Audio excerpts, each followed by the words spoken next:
우리 앞뒤좌우로 한번 이렇게 인사할까요? 참 잘 오셨습니다. 예. 이제 한 번 더 이렇게 손을 흔들어 주시면서 참 잘 오셨습니다. 어, 젊은 남녀가 결혼을 하게 되었습니다. 얼마나 축복의 시간입니까? 그래서 평소에 존경하는 목사님을 초청해서 주례자로 모시고 결혼식을 드리기로 했습니다. 그런데 그 결혼식에 사회자인 믿지 않는 불신자인 친구가 그 사회를 맡게 되었습니다. 그런데 아주 말도 유창하게 잘하고 재치 있게 사회를 잘 진행했습니다. 예식장이 멋지게 세팅도 돼 있고 또 신랑 신부도 너무나 멋있고 예쁘고 모든 게 축복의 시간, 모든 것을 다 갖춘 시간이었습니다. 그러자 이제 사회자가 자기의 마지막 역할 진행을 이제 하는데, 오늘 아버님 같은 신부가 평소에 존경하는 목사님께서 특별히 신랑 신부에게 귀한 말씀을 전해 주시겠습니다 라고 하면서, 오늘 그 본문이 바로 요한일서 4장 18절 말씀입니다 라고 해야 하는데, 요한복음 4장 18절 말씀을 잘못 착각하고 요한복음 4장 18절 말씀을 보겠습니다 라고 한 겁니다. 원래 요한일서 4장 18절 말씀이 바로 이 말씀입니다. 사랑 안에 두려움이 없고 온전한 사랑이 두려움을 내쫓나니 두려움에는 형벌이 있음이라. 두려워하는 자는 사랑에서 온전히 이루지 못하느니라 라고, 이 사랑에 관한 말씀을 목사님께서 사회자에게 주고 이 말씀을 봉독하라고 주셨는데, 이 사회자가 요한일서 4장 18절 말씀을 잘못 보고 요한복음 4장 18절 말씀을 봉독한 겁니다. 자, 그 축복의 말씀이 뭔지 한번 4장 18절 말씀을 볼까요? 우리 한번 요한복음 4장 18절 말씀, 신부에게 축복하는 말씀입니다. 시작. 너에게 남편 5이 있었고 지금 있는 자도 내 남편이 아니니 네 말이 참되도다. 네. 축복의 결혼식이 저주의 결혼식으로 바뀌어버린 것입니다. 자, 한번 우리 앞뒤좌우로 이렇게 인사하겠습니다. 말씀을 똑바로 봅시다. 시작. 네, 이 시간 좀 피곤하시더라도 눈을 뜨고 주무시더라도 설교를 잘 들어보시기 바랍니다. 오늘 말씀은 우물가의 사랑이라는 제목으로 나누겠습니다. 우물가의 사랑.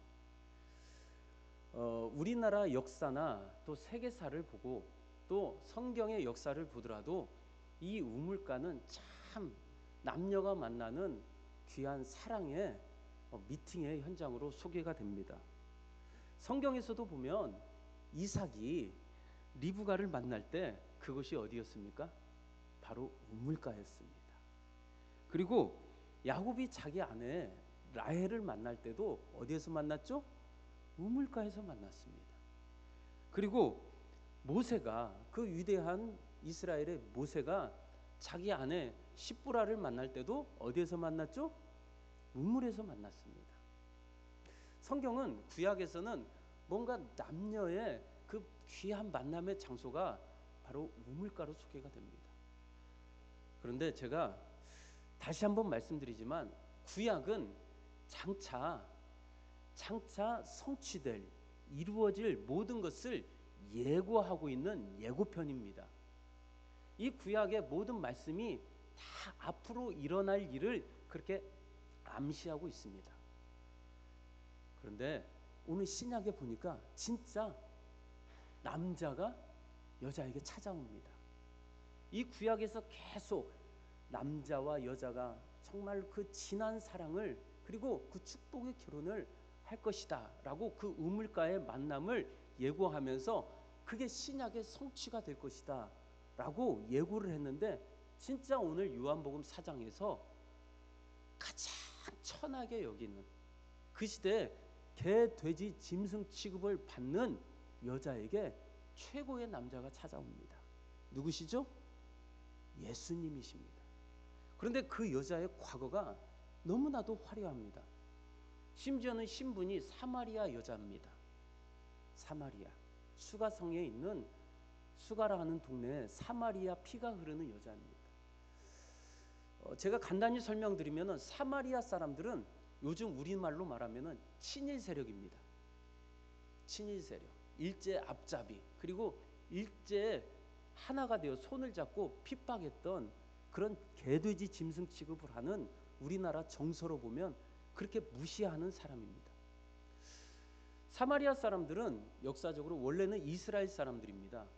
그런데 이 하나님께서 그들을 심판할 때 그 바벨론과 아수르라는 나라를 통하여 남유다와 북이스라엘을 침공을 하게 합니다. 그리고 나서 그들이 속국이 되어서 그렇게 핍박을 받고 살아갈 때 남유다는 야, 우리는 바벨론의 속국으로 살아가도 하나님을 끝까지 신뢰하자. 절대 저들과 함께 우리는 결혼도 하지 말고 손도 잡지 말고 우리는 그들과 함께 섞지 말자라고 그렇게 신앙의 신조를 지켜왔습니다. 그런데 북이스라엘은 아수르의 침공을 받으면서 야, 좋은 게 좋은 거다. 언제 독립될지를 어떻게 아느냐? 그냥 우리 그들과 함께 서로가 동맹하고 서로가 좀 적당하게 친해져서 살자라고 하면서 이 북이스라엘 사람들이 아수르 사람들하고 결혼을 합니다. 피를 섞어버려요. 그런데 독립이 돼버리는 겁니다. 훗날 믿기지 않는 독립이 돌아옵니다. 그러자 이 남유다와 북이스라엘이 아주 첨예한 대립각, 아주 그들의 민감한 신경전이 벌어집니다. 남유다에서는 야, 우리는 끝까지 신앙을 지킨 정통주의자들이다. 그러면서 반대로 저 북이스라엘은 아수르와 피를 섞인 더러운 인종들이다 라고 그렇게 무시를 하는데 그 사람들이, 그 무시받는 사람들이 바로 사마리아 사람들의 후손입니다. 이렇게 역사적으로 아주 아픈 상처가 있는 자들이 바로 사마리아 사람들입니다. 얼마나 심각했는지 여러분, 오늘 이 시간에 어떤 성도가 와가지고 집에서 키우는 강아지를 데리고 왔어요. 그리고 설교를 하고 마지막 기도를 하는데 성도가 데리고 와서 우리 집 강아지도 안수기도 좀 해주십시오 라고 하면 여러분, 이게 정상입니까? 비정상입니까? 비정상이죠. 마찬가지입니다. 유대인들 입장에서는 사마리아 사람들을 그렇게 취급을 했어요. 아주 심각하죠. 그런데 오늘 예수님이 그 사마리아 지역에 들어가는 겁니다. 이건 아주 심각한 그들의 문화에 죄를 짓는 거나 마찬가지인 거예요. 유대인 입장에서.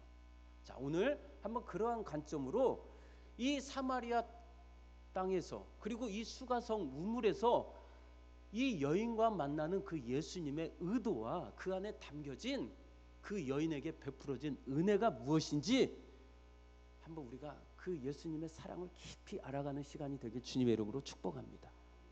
한번 4장 3절을 한번 보겠습니다. 4장 3절, 4절 시작. 유대를 떠나사 다시 갈릴리로 가실새 사마리아를 통과하여야 하겠는지라. 아멘. 여기서 보면은 예수님이 의도가 있습니다. 남들은 다 멸시하고 무시하는 개돼지 취급하는 그런 경멸의 땅에 나는 가야겠는지라. 예수님의 굳은 의지가 있다라는 것을 여러분들이 아셔야 합니다. 요한복음을 제가 계속 강의하고 있습니다. 1장부터. 그래서 오후 예배 때, 수요 예배 때 강의하고 있는데 우리 사랑하는 성도님 여러분들 공예배에 되도록이면 빠지지 않고 나오시면 참 좋을 것 같아요. 부탁드립니다. 예, 아멘. 예, 아멘 하셨으니까 이번 주부터 다 나오셔야 돼요. 이제 제가 볼 겁니다. 자, 아무튼 예수님이 요한복음 3장에서는 가장 유대인들이 존경하는 간부가 나옵니다. 최고의 엘리트 니고데모입니다. 그런데 그 니고데모가 한밤중에 예수님께 찾아옵니다. 어떻게 해야 내가 구원을 받을 수 있을까요? 최고의 존경받는 사람이 예수님과 만나게 되고 오늘 4장에서는 가장 무시하는 경멸하는 개돼지 취급하는 그 여인에게 예수님이 찾아가시는 겁니다. 여러분, 여기에 놀라운 구원의 하나님의 은혜가 있습니다. 우리가 인생을 되돌아보면 우리는 공술의 공수거 인생입니다. 아무것도 없이, 명예도 없이, 정말 우리는 그 누구도 우리를 귀하게 여기지 않는 홀몸으로 먼지 같은 인생이 이 땅에 왔어요. 그렇게 태어났습니다. 그런데 그런 나를, 가장 업신 여기는 나를 하나님께서 가장 이 우주 만물 속에서 나만 보시고, 여러분만 보시고, 그 한 사람만 보시고 이 땅에 오신 것을 여러분들이 꼭 기억하시기 바랍니다. 사람이 죽을 때는 여러분, 그 누구도 가지고 가는 것이 없다고 합니다. 심지어 죽은 송장에 입관할 때도 수의를 입히는데 그 수의에는 주머니가 있다 없다? 없습니다. 무엇을 말할까요? 인생 갈 때는 아무것도 가지고 갈 수 없다라는 것입니다. 마지막 죽음을, 그 사람이 가장 죽을 때 어떤 말을 하는지, 어떤 고백이 터져 나오는지 그 마지막 죽음만 연구하는 사람이 있다고 합니다.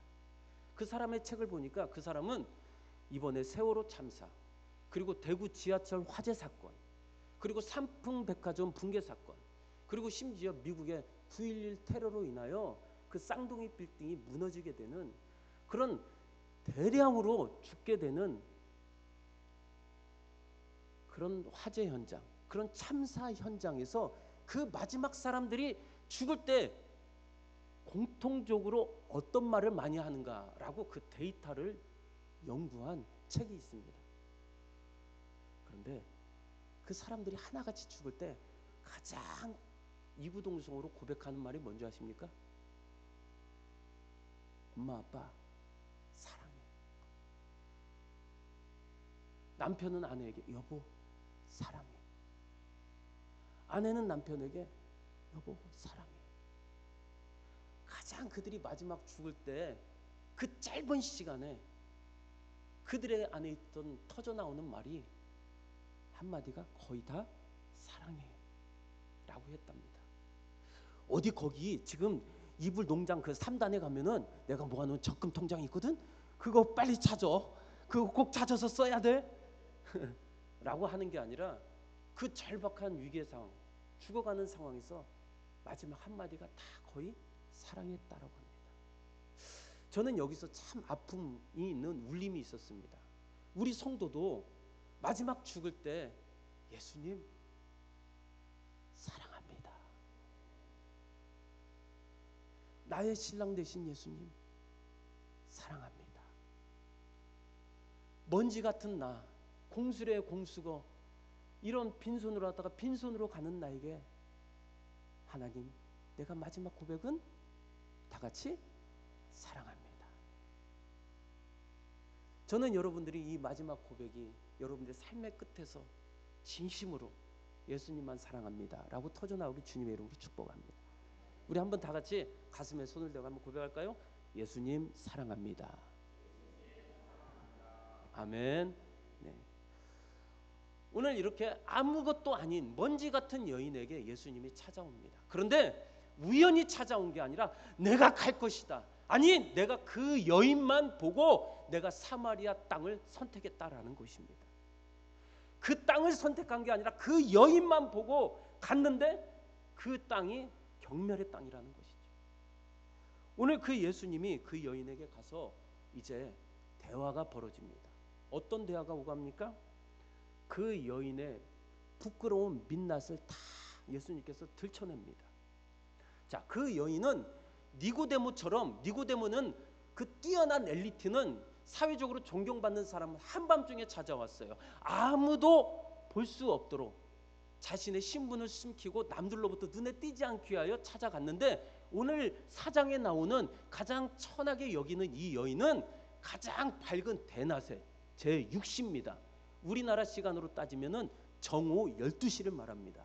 그런데 여러분, 정오 12시면은 우리나라와 다르게 이 중동 지역은 아무도 안 다녀요. 왜 안 다닐까요? 너무 뜨거워서. 머리가 벗겨질 정도로 뜨거워가지고 이 시간은 아예 낮잠을 자는 시간으로 국가에서 그렇게 지정을 했어요. 너희들 돌아다니지 마, 싸돌아다니지 마, 죽어. 차라리 집에서 낮잠을 자라고 시에스터라는 그런 시간대를 만들어줘서 그들로 하여금 돌아다니지 않게 했어요. 그런데 이 여자는 정오 시간에 나왔습니다. 왜? 아무도 없으니까. 이 여자 역시 니고데모처럼 남들을 의식하고 자기의 천한 신분을 숨기기 위하여 나왔어요. 그리고 우물가에서 물을 기릅니다. 근데 알고 봤더니 이 여자는 남편이 몇 명이에요? 전에 5. 지금 살고 있는 남편도 아닌 거예요. 우리는 여기서 중요한 또 교훈을 얻게 됩니다. 사람은 자기 셀프 익스텐션, 곧 자기를 좀 더 보여주기 위해서 자식과 아내 또는 남편을 이용합니다. 자, 이게 무슨 말이냐? 제가 간단하게 설명해 드릴게요. 요즘 젊은 여자들이 결혼을 할 때 나는 나보다 똑똑한 남자, 나를 뭔가 확 끌어주는 리더십 있는 남자, 나보다 돈이 많은 남자, 나는 그런 남자랑 결혼할 거야. 이게 무슨 심리일까요? 자기는 부족하니까 내 영역을 그 남자를 통해서 더 채우고 자랑하고 싶어서 그 셀프 익스텐션, 자기 영역을 좀 더 확장시키고 싶어서 남편을 그런 남자를 만나고 싶고, 심지어는 자식도 야, 엄마는 못 배웠으니까 너라도 잘 배워야 한다 라고 자기 자아가 그 자식 아들로 하여금 더 확장시키려고 그렇게 사람은 탐심을 구하며 살아갑니다. 여러분, 그게 죄입니다. 우리 흔히 이런 말을 하죠. 나는 못 배웠다, 그러니 너는 잘 배워라. 이게 무슨 말일까요? 자기 못 배운 한을 아들을 통하여 이루고 싶은 겁니다. 자기 욕심이에요. 자기 탐심이에요.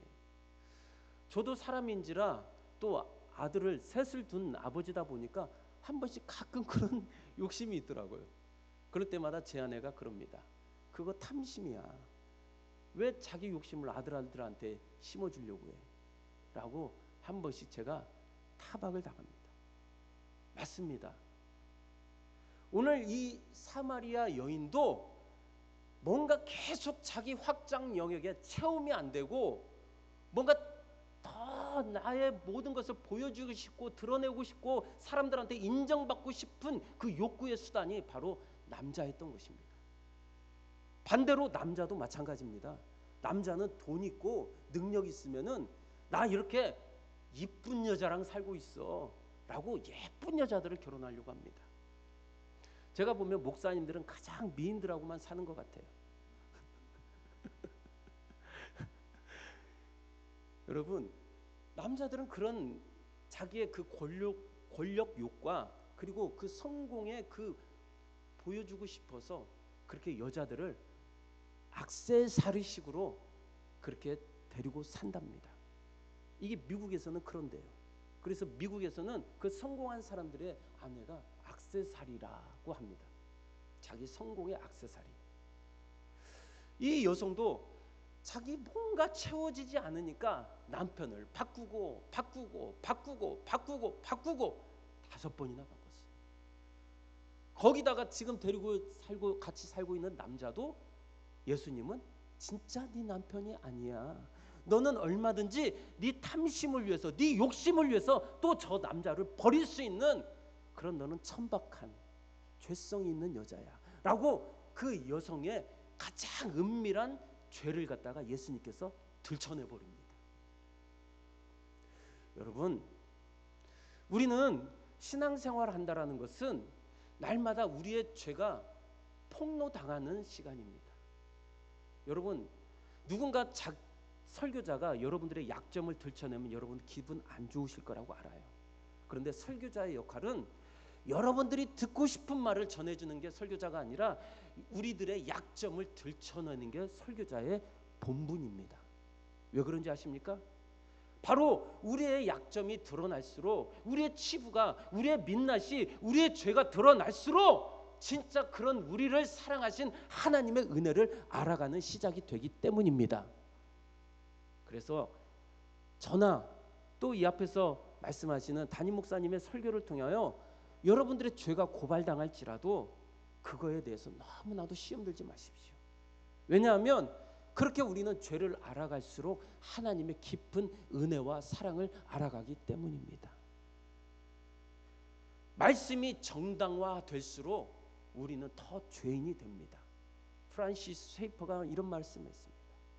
우리는 말씀에 의해서 날마다 그 정당한 말씀이 우리 안에 들어올 때 우리는 죄인이 더욱더 깊이 폭로가 된다.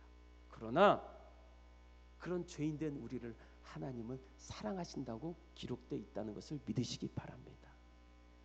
우리 한번 찬송가 날 사랑하심 후렴 부분 불러볼까요? 시작. 날 사랑하심 날 사랑하심 날 사랑하심 어디에? 성경에 써 있네. 아멘. 말씀을 통하여 날마다 내 죄가 폭로당하지만 그런 나를 하나님은 사랑하신다고 이 말씀에 기록되어 있습니다. 이런 은혜가 이 말씀의 자리, 이 예배 자리를 통하여 여러분들이 날마다 깨달아 알아가길 주님의 이름으로 축복합니다. 예수님은 이렇게 사마리아 여인의 죄를 다 민낯을 들춰냅니다. 여러분, 그러자 이 여성에게 놀라운 변화가 옵니다. 자, 우리 한번 성경 말씀을 보겠습니다. 요한복음 4장 성경 말씀 11절 12절 11절 12절 시작. 여자가 이르되 주여 물 기를 그릇도 없고 이 우물은 깊은데 어디서 당신이 그 생수를 얻겠사옵나이까. 우리 조상 야곱이 이 우물을 우리에게 주셨고 또 여기서 자기와 자기 아들들과 짐승이 다 마셨는데 당신이 야곱보다 크니까. 13절 14절 제가 보겠습니다. 예수께서 대답하여 이르시되 이 물을 마시는 자마다 다시 목마르려니와 내가 주는 물을 마시는 자는 영원히 목마르지 아니하리니 내가 주는 물은 그 속에서 영생하도록 솟아나는 샘물이 되리라. 아멘. 자, 이 여성의 갈증이 있었습니다. 자기 영역 확장을 위하여. 그래서 매일매일 남자를 갈아치우고 뭔가 보란듯이 내 죄를 포장하면서 그럴듯하게 성공한 여성의 모습으로 그렇게 살아왔던 여자입니다. 그러자 그 예수님께서 물을 달라고 합니다. 그러자 예수님은 그 마실 물이 아니었죠. 그 인간들은, 사람들은 우리의 잠시 잠깐에 해결할 수 있는 그 갈증을 채워줄 수 있는 물을 주지만 예수님은 그 물을 달라고 하면서 나는 잠시 잠깐 너의 그 결핍과 그리고 너의 아픔과 너의 약점을 일시적으로 포장해주고 채워주는 그런 자가 아니다. 나는 영원히 너의 죄를 다 가리워주고 그리고 그 죄로 말미암아 갈급해하는 너를 영원히 다시 한번 해결해 줄 수 있는 진짜 생명수, 나 생수이신 나의 물을 내가 너에게 주겠다라는 것입니다. 여러분, 우리 인류는 항상 잠시 잠깐 죄를 가리기 위하여 몸부림치고 살아온 역사의 반복이 일어나고 있습니다. 그 죄는 우리가 가린다고 해서 요즘 정치권 사이에서 많이 나오는 유행어가 있습니다. 손바닥이 하늘을 가릴 수 있겠습니까? 요즘 현 정부나 그리고 지금 돌아가는 이 사회를 보면은 금방 드러날 진실도 그 순간을 모면하게 하여 손바닥으로 가립니다. 남편이 오빠인데 자기 오빠가 그 오빠가 아니라 친오빠다라고 이렇게 말하고 말도 아닌 그런 변명을 할 때가 있습니다. 그렇게 인류는 끊임없이 자기 죄를 가리기 위하여 수단과 방법을 가리지 않습니다. 그러나 그런다고 해서 죄가 가려집니까? 우리 인생이 태어날 때부터 갖고 있는 원죄가 있는데 누구나가 다 사람은 원죄가 있습니다. 심지어 아이도 죄가 있습니다. 아이들도 얼마나 정치적인 줄 아십니까? 초등학교 안 다니고 유치원 때부터도 아이들이 누구 줄에 서야 용돈을 많이 받는 줄 알아요. 설날에 보십시오. 구정에 보십시오. 온 가족이 있을 때도 누구에게 저를 더 이쁘게 하고 누구에게 저를 더 납작하게 엎드리게 하면서 말이라도 멘트라도 더 듣기 좋게 해야 용돈을 받는지 아는 게 그 인간의 본능이더라고요. 아이들도 대단해요. 제가 보면 눈치가 있어요. 이렇게 사람은 태어날 때부터 뭔가 자기에게 유익이 되는 쪽을 따르려고 하는 그 본능적인 자기 습성이 있습니다. 그것을 성경에서는 죄라고 하는 겁니다. 죄. 우리는 항상 악을 쫓아 나에게 유익이 되는 것을 쫓아 살아가는 그 죄가 있습니다. 그런데 그 죄를 날마다 우리는 가리려고 합니다. 하지만 하나님이 그 죄는 너희들의 수단과 방법으로 가려지는 게 아니라 내가 그리고 나의 그 십자가의 은혜로만 그 죄는 덮어진다라는 것입니다. 그래서 예수님께서 마지막 우리의 죄를 가려주기 위하여 어떻게 십자가에서 뭐를 쏟으셨습니까? 물과 피를 쏟으셨습니다. 오늘 이 본문이 주는 놀라운 여기에 하나님의 구속사적인 의미가 있습니다. 이 여성에게 먹어도 매일매일 갈증나는 그 일시적인 죄, 나는 그런 잠시 잠깐의 죄를 너에게 해결해 주는 것이 아니라 이제 영원한 너의 그 죄사함, 그리고 그 죄사함을 위하여 나로부터 흘러나오는 생수를 먹어야만이 네가 온전한 자유로운 삶과 영혼과 그리고 신분과 그리고 진짜 신부가 된다라는 것입니다. 그래서 예수님은 그 갈증하는 여인에게 자신의 뭐를 쏟아내셨습니까? 십자가에서 물과 피를 쏟아내셨습니다. 여러분, 여기에 놀라면 얼마나 대립적인 관계가 있습니까? 그 여성은 갈증에 메말라 있었습니다. 그리고 그 갈증에 메말라는 여성에게 예수님은 자신의 친히 물과 피를 쏟아내신 것입니다. 그리고 예수님이 십자가에 죽으실 때 뭐라고 하셨습니까? 내가 목마르다. 내가 목마르다.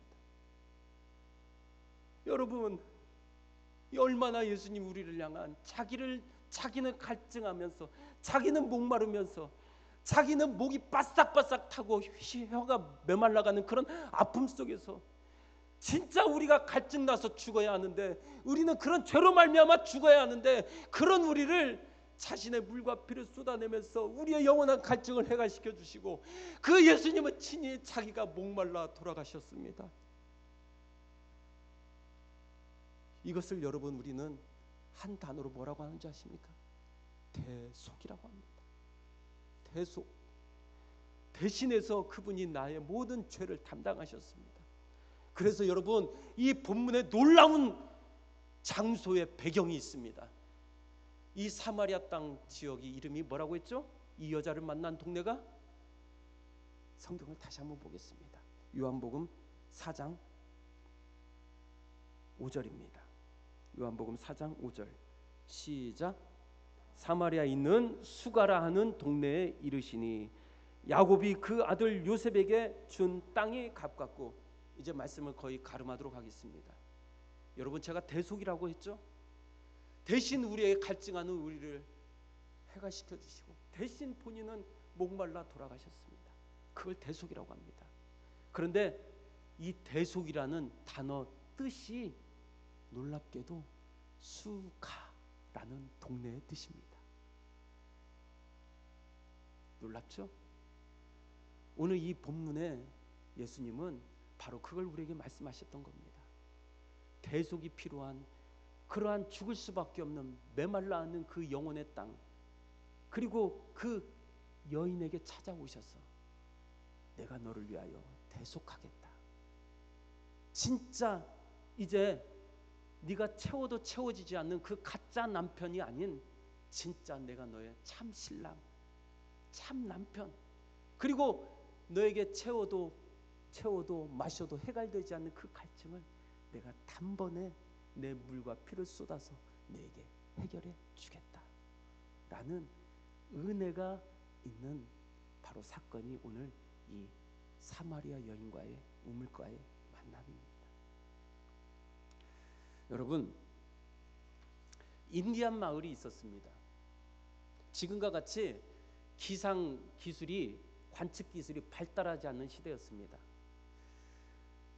인디안 추장이 있고 또 그 추장을 따르는 부족 사람들은 항상 추장의 말이 진리였습니다.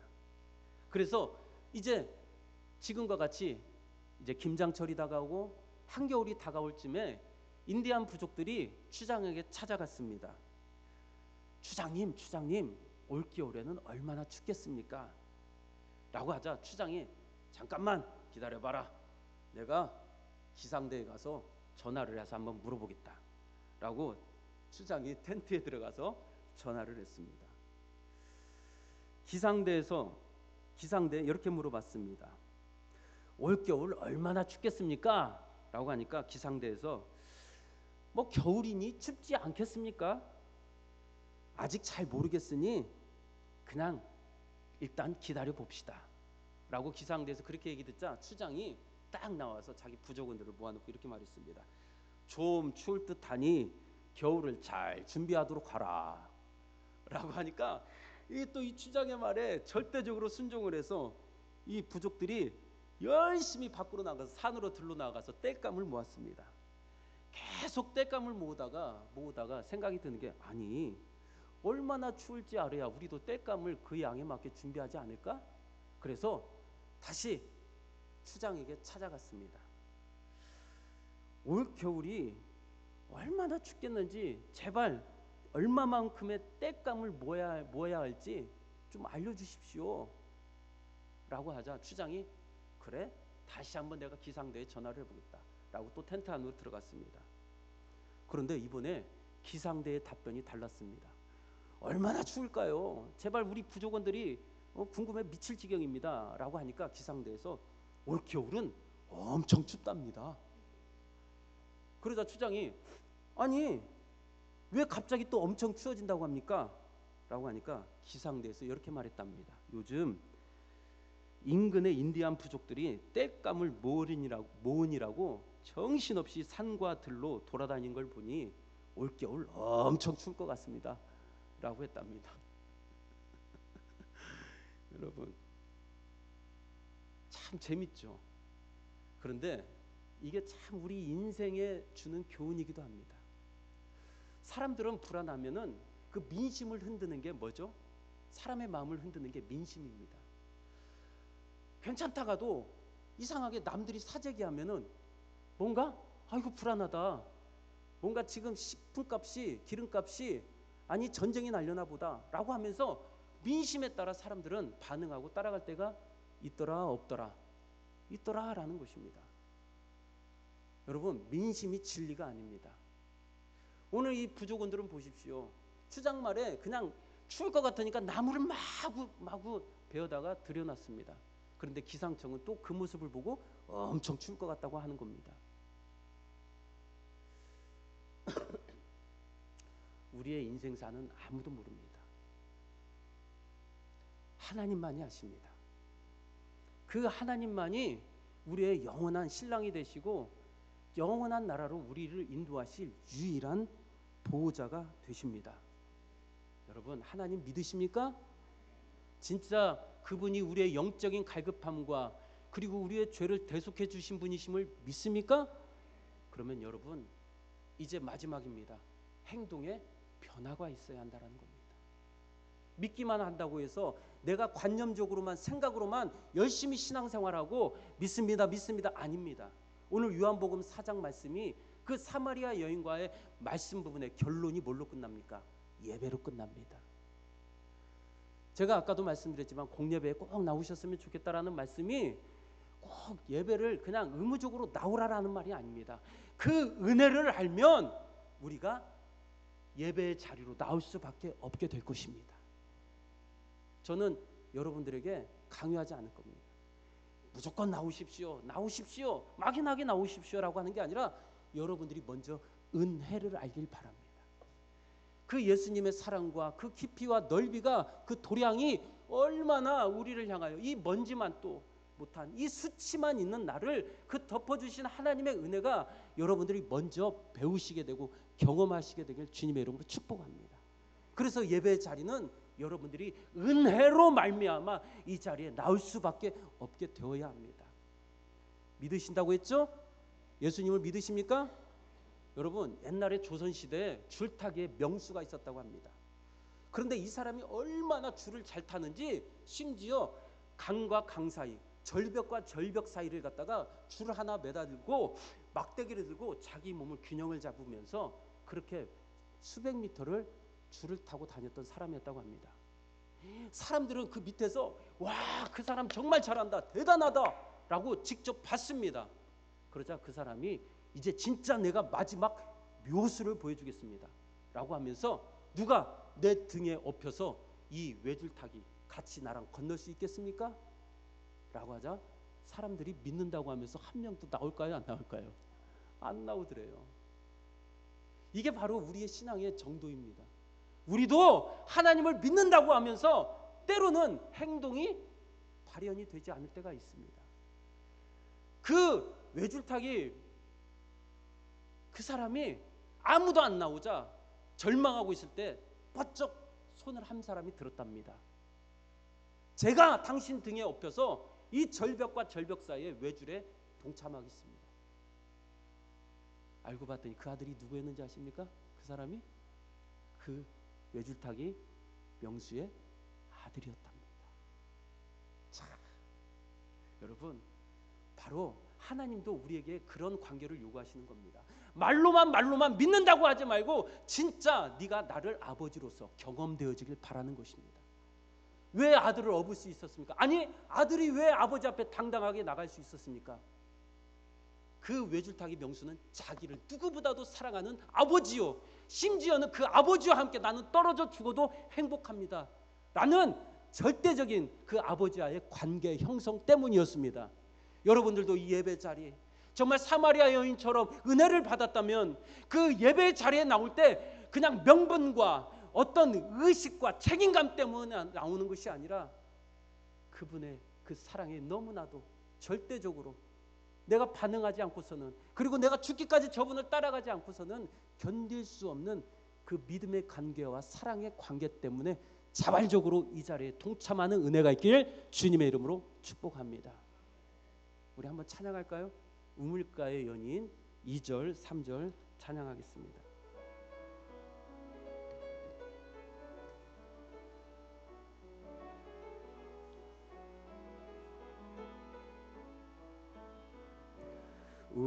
많고 많은 사람들이 찾아섰네. 헛되고 헛된 것들을 주 안에 감추인 법에 세상 것과 남 비길 수 없.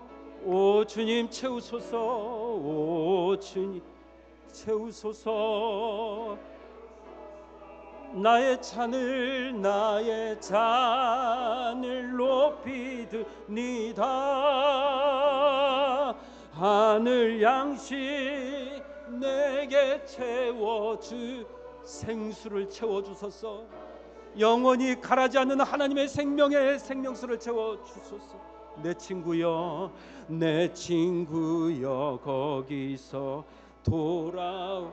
내 주의 넓은 품으로 갑니다. 내 주의 넓은 품으로. 우리 주님 너를 반겨.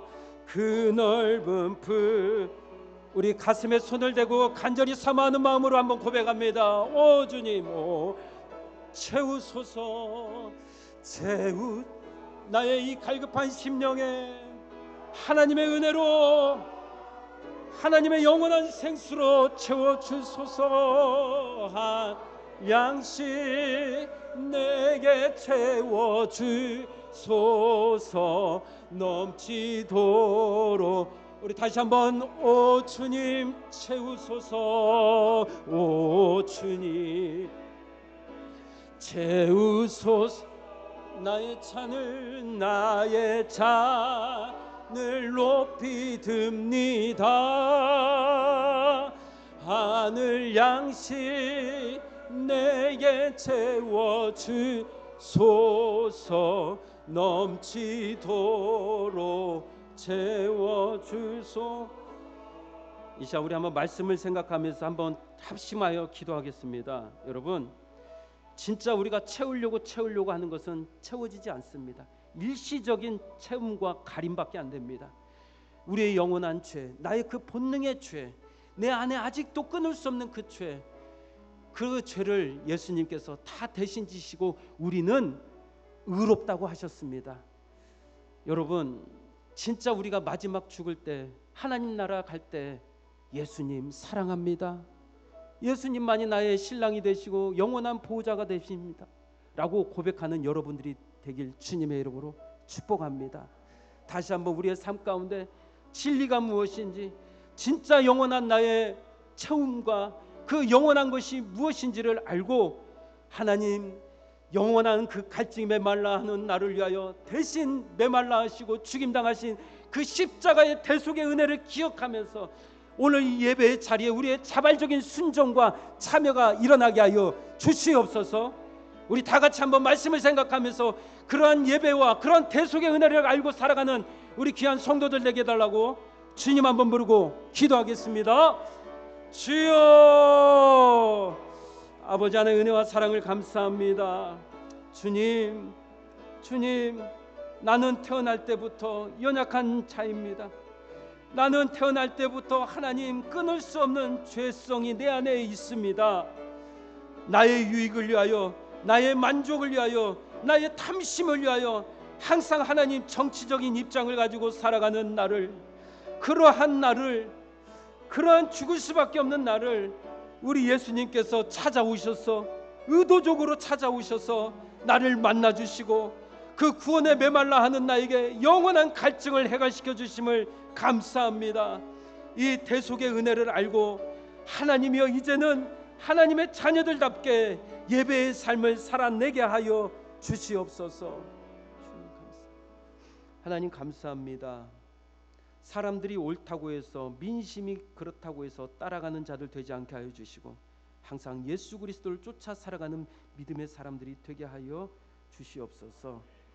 주님, 오늘도 귀한 말씀을 통하여 다시 한번 우리가 우리의 처지가 어떠한 상황이었는지, 그리고 그러한 상황 속에 있는 나를 하나님의 귀하고 존귀하고 사랑받는 자녀로 신부로 삼아주심을 찬양합니다.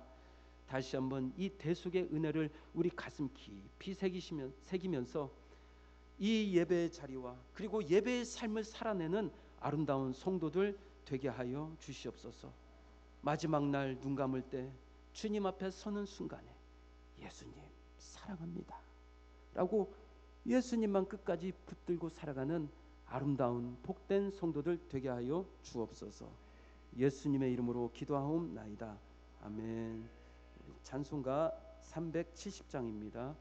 370장 1절 부르시면서 하나님께 예물 드리겠습니다.